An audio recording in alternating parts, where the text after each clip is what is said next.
To make your Samsung Galaxy S24 Ultra home screen sideways or landscape, swipe down the top of the screen and then tap setting icon. Scroll down the screen to find home screen.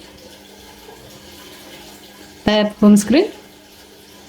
Alternatively, you can go to this menu by long tapping on an empty area to the home screen, so that you can go to the home screen edit screen and then select setting. Scroll down the screen to the bottom and then tap the gray on off switch next to rotate to landscape mode until the switch turns blue to turn it on. When rotate to landscape mode and auto rotate are on, when you are on your home screen and you hold your phone in landscape view, your home screen will automatically rotate to landscape view like this. Okay, thank you for watching. Please have to like and subscribe. Have a nice day.